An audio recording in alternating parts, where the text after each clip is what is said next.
आज का हमारा वीडियो है कक्षा 12वीं अंग्रेजी में त्रैमासिक परीक्षा 2023-24 का।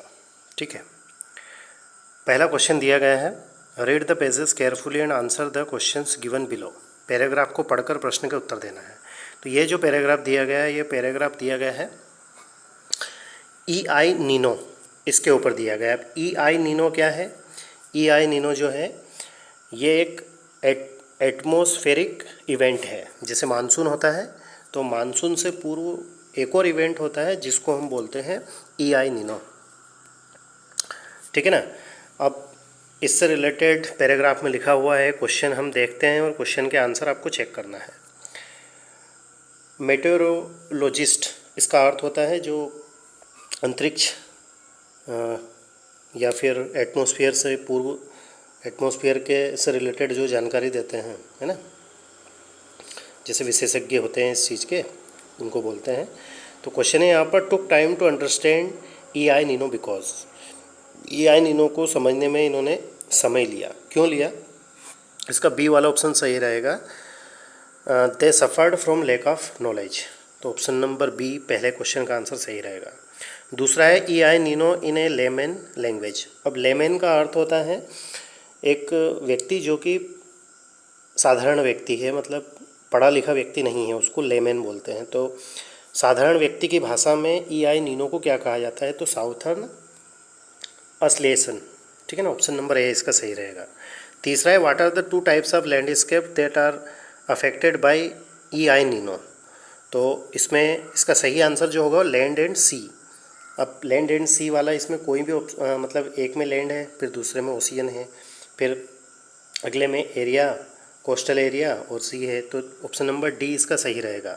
अगला है, which of the following word is antonym for fertile.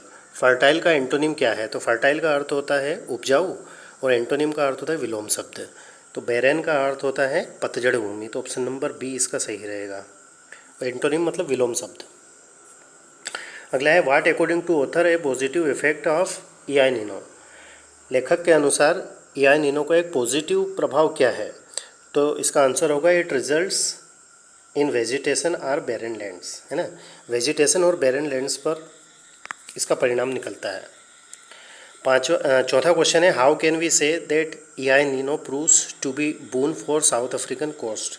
इसका आंसर रहेगा सी वाला, it causes an up swelling of rich nutrients making it most productive world. छठा है, the year of abundance is when. तो आएगा, the deserts are matted green.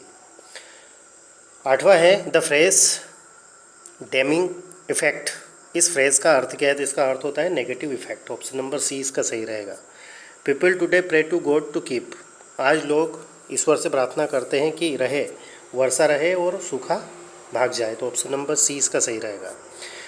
The word which means equal in value, power and meaning. तो इसका होगा equivalent. Option number B सही रहेगा। Question number 2 है, read the following pages carefully, answer the questions given below. Paragraph को पढ़कर प्रश्न के उत्तर देना है। तो इस पैराग्राफ में हेल्थ से संबंधित बताया गया है, मतलब हेल्थ की वैल्यू बताई गई है। तो वैल्यू ऑफ हेल्थ या फिर हेल्थ इज़ वेल्थ, ये इसका टाइटल रहेगा।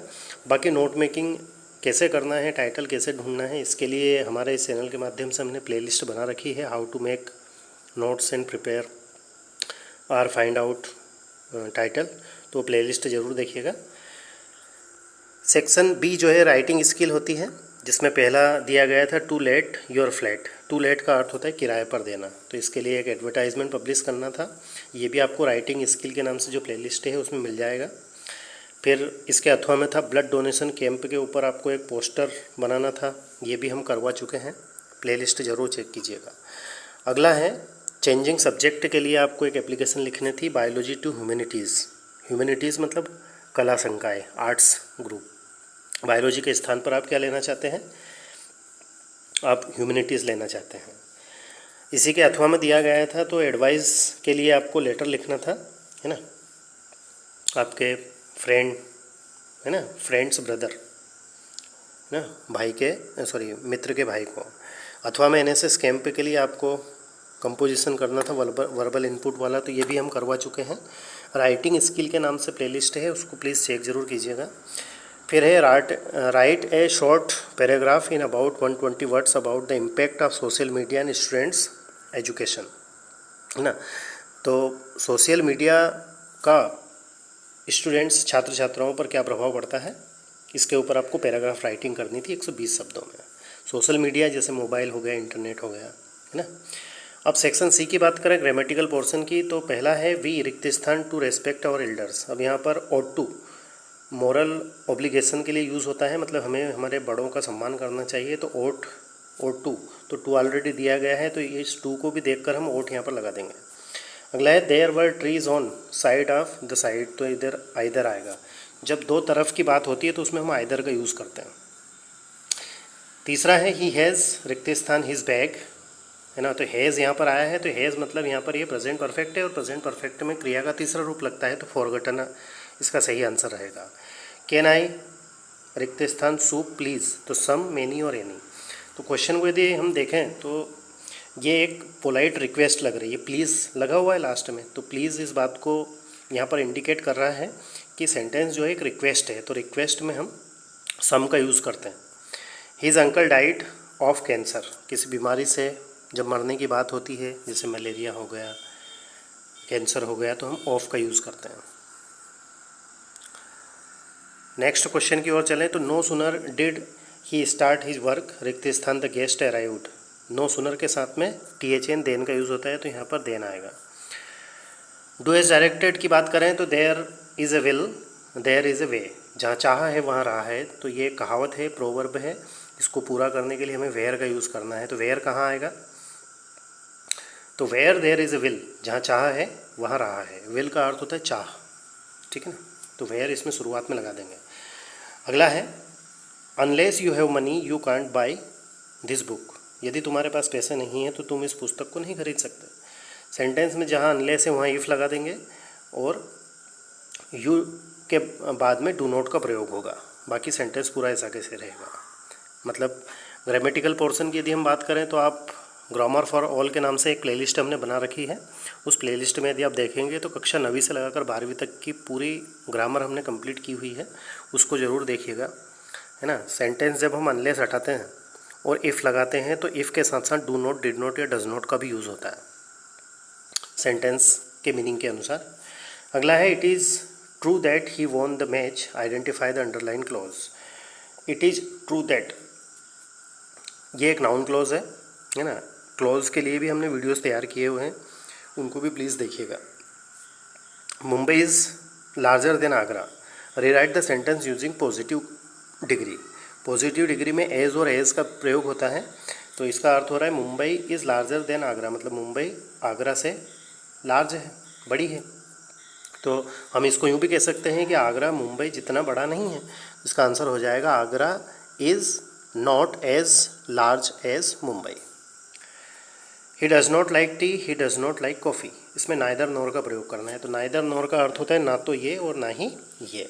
तो वह चाय पसंद नहीं करता है, वह कॉफ़ी पसंद नहीं करता है, तो इसका अर्थ हो जाए, इसका नाइदर नॉर का प्रयोग करेंगे तो हो जाएगा ना तो वह चाय पसंद करता है ना ही कॉफ़ी। तो आंसर हो जाएगा neither he likes T nor coffee. अब नाइदर जो है अपने आप में नेगेटिव है तो डज़ नॉट हट जाएगा, और जब सेंटेंस से डज़ नॉट हटता है तो वर्ब में ऐसे यस लगता है जब सब्जेक्ट सिंगुलर हो। तो ही यहाँ पर सिंगुलर है, तो यहाँ पर लाइक का लाइक्स हो जाएगा। She cut her finger, change into negative. Negative करें तो सेंटेंस को देखें हम तो ये पास्ट इंडेफिनिट का है। क्यों पास्ट इंडेफिनिट का है, क्योंकि इसमें कोई हेल्पिंग वर्ब नहीं है, और ऐसा सिर्फ दो टेंस के अफर्मेटिव सेंटेंस में होता है, एक प्रेजेंट इंडेफिनिट और एक पास्ट इंडेफिनिट। यदि ये सेंटेंस प्रेजेंट इंडेफिनिट का होता है तो इस कट के साथ में एस होता है, क्योंकि सब्जेक्ट सिंगुलर है, तो मतलब ये कट यहाँ पर वर्ब की सेकंड फॉर्म है। वर्ब की सेकंड फॉर्म मतलब पास्ट इंडेफिनिट, और पास्ट इंडेफिनिट में हेल्पिंग वर्ब डिड का प्रयोग होता है। तो she did not cut her finger. अगला सेक्शन डी है। सेक्शन डी में रीडिंग कॉम्प्रीहेंशन होता है, मतलब हमारी जो बुक्स हैं और जो हमारे सिलेबस में लेसन पोएम है उनसे रिलेटेड पूछा जाता है। तो इसको आप पढ़ोगे तो इसमें आप पाओगे कि हमारा जो पहला लेसन है द लास्ट लेसन, उससे लिया गया है। अब क्वेश्चन को हम देखें तो where had all the bad news come from for last 2 years, पिछले 2 वर्षों से सारी बुरी खबरें कहाँ पर मिलती हैं, तो बुलेटिन बोर्ड पर मिलती हैं। Option number D will be the right answer. What did the black Smith से टू फ्रेंच, ब्लैक स्मिथ मतलब जो लोहार रहता है वो फ्रेंच नाम के लड़के से क्या कहता है, वो कहता है कि to not go so fast, मतलब जल्दी मत जाओ। अगला है what has M Hamel's little garden been referred to in extract. इस एक्सट्रैक्ट में लिटिल गार्डन मतलब क्या है, तो हिज गार्डन, लिटिल गार्डन मतलब हिज गार्डन, हिज किसका, एम हेमेल का garden. Which of these means apprentice, apprentice का मीनिंग क्या होता है, अप्रेंटिस का अर्थ होता है चेला, और यहाँ पर इसका अर्थ ये एक और निकलता है कि कम तनख्वाह में हुनर सीखने के लिए, किसी काम को सीखने के लिए जो व्यक्ति काम करता है उसको अप्रेंटिस बोलते हैं। तो यहाँ पर इसका अर्थ होगा एमेट्यर, इसका अर्थ होता है शौकीन आदमी, ठीक है ना, उसको शौक रहता है उस काम का, इसलिए वो काम को सीखता है, करता है। तो option number B will be the right answer. What was the motive of blacksmith watcher.